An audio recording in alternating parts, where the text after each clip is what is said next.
everybody. It's the Art Life video blog, day 131. My name is Susan Hunter.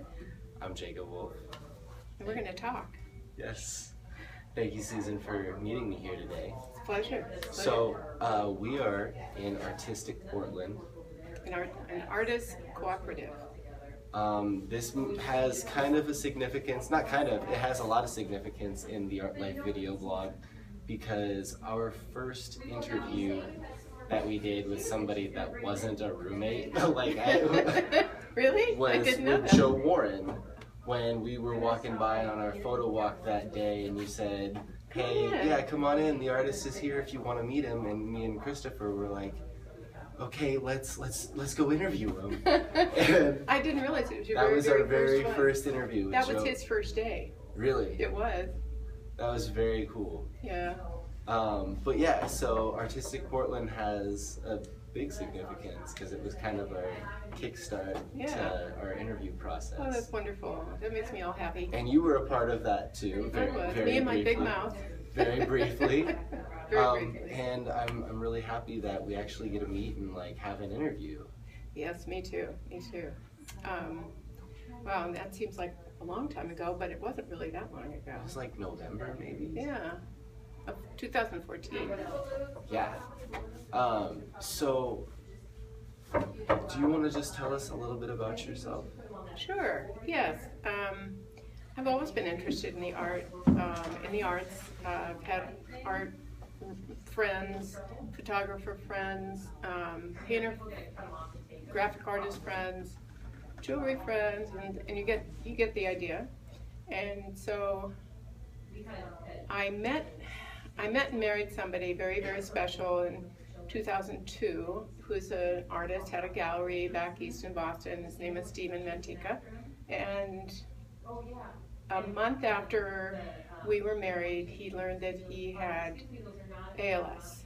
So we had both signed up for art classes. I was taking some jewelry classes, and we only had a short time, a couple of years, so we kind of put all of our artistic interests aside to kind of run for his life, run for our lives, and try to do whatever we could to make his life as full and meaningful as possible, which we did. And so I was pretty inactive at that point, and after he passed away, 2 years and a month after he was diagnosed, it was January 2005, I decided that I wanted to do something positive, that I wanted to do something in tribute to him and this awful disease that still doesn't have a cure. And so I designed a pendant that in wax, which was then cast into silver, and it said "Kick ALS," and the kick part was very straightforward and very angular lines, and then the ALS part was sort of melting, because that's kind of what happens to the muscles, and it was in the backdrop of an hourglass, and it was a pendant. So people seemed to like it. I used it as a fundraiser for the ALS Association, and we didn't make a lot of money, but I felt better about doing it, and something that was artistic. So after I did that, I kind of got interested in doing jewelry, and I made some other things that people thought, well, that's cool, I'd like to get one of those. So I started making things for people, and people were buying them. So eventually I decided to do an open studio in San Francisco, and I had a good, I had some interest in making jewelry. I started out doing things in wax, and then I worked with a caster who would cast them into silver, and I could do multiples. And then I started doing forging, which is more of a, one piece at a time. And that was a little bit more challenging in some ways. I didn't do the casting for the other process, but there was something that was really invigorating about, a torch and a hammer and more spontaneous, I guess, in some ways. Not that there aren't rules, rules you have to follow. So I started doing more of that than the casting, and that's sort of how it flowed. When I retired from my day job in 2012, I moved up to Portland with, I remarried, and so we're living in Portland now. And my idea was, after I retired from my regular job, I wanted to do something to get involved with an art co-op. And so I found Artistic Portland, and they liked me, I guess. So they said, okay, you can join. And so I've been selling my jewelry since then. So that's a year ago. I started in April of 2014, and it's July 31st, 2015. So I'm still here. That's good. I've become the jury chairman or chair, and help with marketing and all that stuff. So it's been really good. Very cool. You're very active with it. Yeah, I am. So how does one become a part of the co-op? Well, we were down. We had to. There were we were about to. The lease on our place in Hollywood was about to expire when we saw you in 6 months. So we had to think about: are we going to stay in Hollywood? Are we going to move down, someplace else and get more foot traffic? Because we didn't really have. Oh, that's why I grabbed you outside that day, because we were trying to pull people in, literally. So it was decided, the board decided that they wanted to move downtown. Well, everybody voted on it. It wasn't just a few people's decision. And so we decided to do that. And about the time that we were leaving there in April, we were 28 people, and now we're 50 people. So we're actually kind of full. When you say, how do you get in? Well, now we have a wait list. So as a result, we probably won't be taking any new applications until maybe wintertime. I don't know. We just have to check in. Wow, that's really amazing. ArtisticPortland.com. Yeah, if we have an opening. But being at 318 Southwest Taylor Street has been a game changer. We have so much more traffic here, and we have so many more sales and more interest from artists, because they know that we're close to the courthouses, the county and the U.S. courthouses, and all, just in the center of things. It makes a difference. That's amazing. Yeah. And there people that have joined have been nice. They have to do something other than, work a shift and pay their dues. They've got to be on a committee and involved in keeping it going and thriving. Right on. Yeah. Can we talk a little bit about your artistic beginnings? Like, what originally got you interested in art, and when was that? Probably in the 5th grade. I remember doing enameling at, no, actually it was probably a little later than that. It was probably 8th grade. And we were doing enameling. I went to a private school. What is enameling? Enameling. Enamel is very, very fine powdered glass that you fire up to, forget the temperature, onto copper or a similar substance that will take it, and it hardens.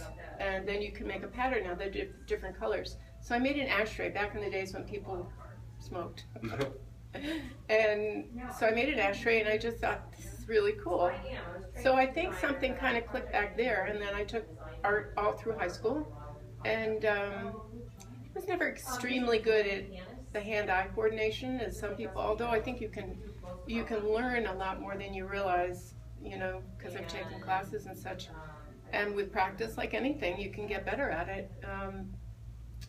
But I found, I did oil painting and sketching and watercolor and the usual stuff.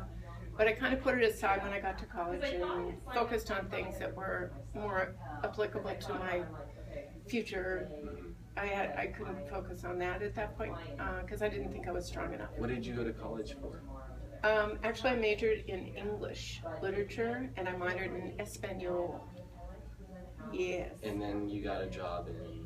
A publishing company, because I thought I wanted to be an editor of some kind. So I was an editorial assistant, and then I became an editor was with 2 different publishing companies in San Francisco for about 5 years total. And so I learned, because I had a solid background in English literature, spelling, punctuation, and all the rest of it. I didn't think it would be of any use, but I found it's probably one of the most useful things of the skills that I have. So I help out, for example, with the co-op with writing press releases, and help with marketing and wordsmithing. So after that, let's see. Oh yes, I know what happened. Then, unfortunately, when you work for a publishing company, you make very little money, because people think it's so cool, but like art, you don't make any money doing it, but you meet some really cool people. So I had to get a job making more money, and that was in the legal field. So I got a job as a legal secretary, and so I did that for about 40 years. 45 years, something like that, but we paid the bills. And when I married, then divorced at that time, early days, had a daughter and was a single mom, it helped pay the bills. And so, I just trudged to work every day, and home every day, and I had a fairly consistent, orderly life for a long time in San Francisco. I was just lucky I was employed, I think, with the ups and downs of the economy. But I ended up in a good place. I was very happy doing that, work with good people. So I thought, when I get out of here, when I get out away from this desk, I want to do something that I really would like to do, and that's been jewelry, making jewelry. So this is some of the things that I do. Right on. Yeah. When did you first start making jewelry? When was your... Probably after Stephen died. So that was 2005. I had tried to do I started a class in September with soldering and all of the basic metalsmithing skills in September, and then when he was diagnosed in late November, December, that's when I had to put that aside. But I really liked it. So, I like hammering and banging and twisting and forging and firing and all those, right down to the elemental level. Like when I was doing photography, I liked 35mm camera because I had more control over what it was going to do, instead of an Instamatic, which was much more popular at that time. So, I think I like taking it right down to the atom. So, you said Stephen was an artist? He was an artist, and back in Massachusetts, he had a gallery for a time. And was he a painter? Yes, he did painting. He sketched. He did a lot of drawing, and he was also a collector. So he collected art and became friends with other artists. Lawrence Ferlinghetti. He introduced me to Lawrence Ferlinghetti, which beat poet, who owned City Lights bookstore in San Francisco, which was kind of a thrill. He's still around down there. So when I really got going was when I started doing shows, probably in 2008, 2009, and had more inventory and more production. So these are some of the things that I have been doing sort of lately, which this is a piece that is made out of fine silver that is all hand formed and fused. I didn't solder anything here. Wow. All these little squares and big squares are all hand fused. It actually has some weight to it if you want to feel. Wow. What is the process like when you start something like this? Do you know exactly what you're going to make? Yes, I did. I had a plan. Usually you do a sketch, but I had a plan in my head. So I knew that I wanted to take, this is 16 gauge fine silver. With fine silver, the only difference is that sterling has copper in it, fine silver doesn't. So it's a much softer metal. And so to make it strong, you have to work hard in it, which means that you have to pound it. And it becomes strong. You don't want to pound it too much because then it can become brittle and break.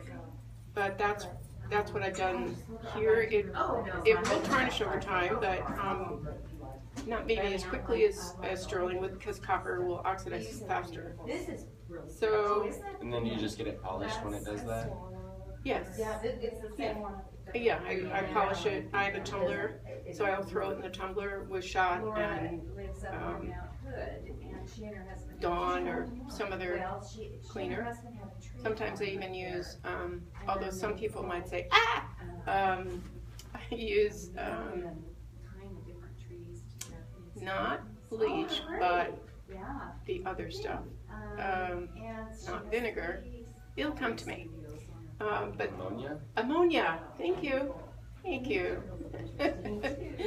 So I'll tumble it for a period of time, maybe a couple of hours, and it comes out very shiny. So, but there is some weight to this one. So is Artistic Portland the only place that you show? Since I've been in Portland, it is the only place that I show and sell. I have a small Etsy shop, but I'm not extremely active on it. I guess I find I'm more interactive with people. And are you here a lot of time? Well, I'm what they call level 1, which means I put in 4 shifts, 4.25-hour shifts each month, and then 3 backup in case somebody gets stuck on the bridge or something. Then I have to come in. You know, we all do that. And then other people are working. I'm retired, so I have more time. But other people are working and can't, so they'll pay a little bit more money on a monthly basis because they can't get in. But we have everybody commit to a committee, you know, work on a committee, marketing or finance or store design, event planning, you know, a lot of details. And one of the neat things about being in a cooperative like this is you learn how to run a business. And because everybody has a little part in it, you learn, you know, kind of about that little part, but then you learn about the others as well.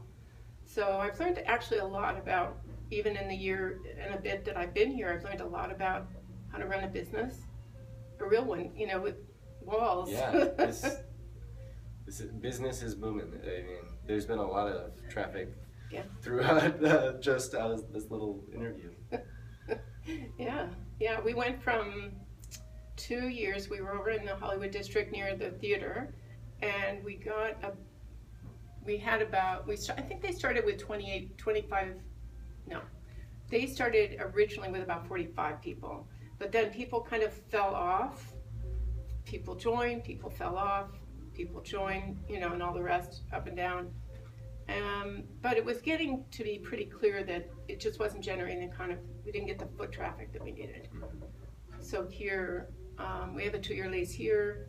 This space has been vacant for 7 years before we moved in. I think there were a couple of pop-up shops, arty pop-up shops, you know, similar to what we do, but we put some more polish to it than. Yeah, it looks really good. Yeah. Well, it took a lot of work. Yeah. And some money, and mostly energy and time, you know. We have photographs on our website of what it looked like.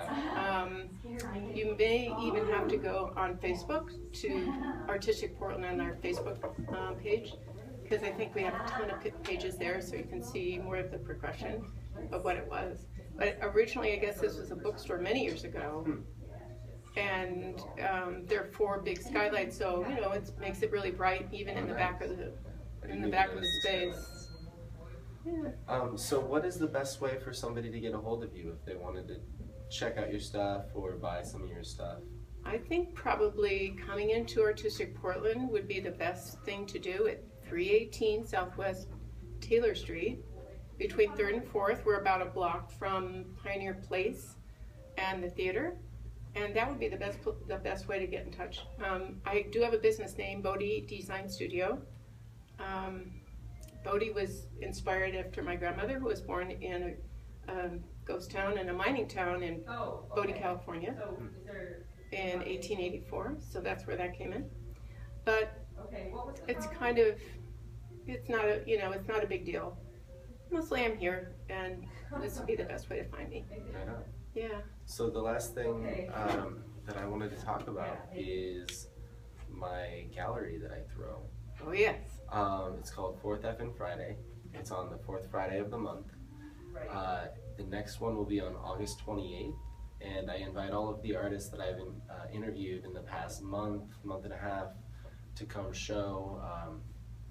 It gets pretty crazy. It's a lot of fun, a lot of people. And there's live music, ton of artists, free booze and food for everybody. We paint on the walls, and we do a little raffle. I ask all of the artists that I interview if there's something small that they wouldn't mind donating into the raffle. It's not a requirement or anything, but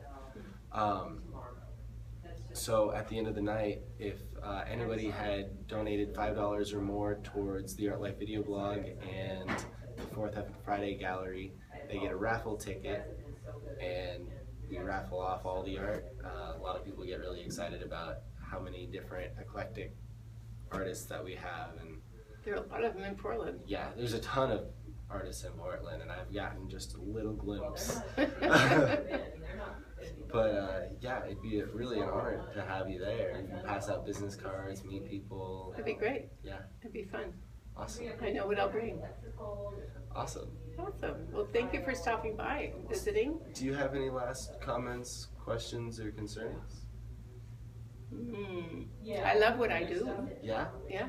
That's good. Yeah, it's very important. I'm very content doing what I'm doing. I think it's a perfect fit for me, for my personality, for what I enjoy, you know, poking around at, and it's very rewarding. And to have a place where the artists, you know, even though we're only 50, have a place to have for a home, and then for the community around to be able to find them, and on a regular basis, all the time, 7 days a week. It's that part is very rewarding, and I get as excited when other people sell as when I sell. So, yay, team! Thank you so much, Susan, for having me here. You are so welcome. It's such a pleasure. Thank you for coming. Thanks everybody for tuning in. Art Life Video Blog, day 131. Artistic Portland on Taylor Street. 318 Southwest Taylor. All right, catch you guys later.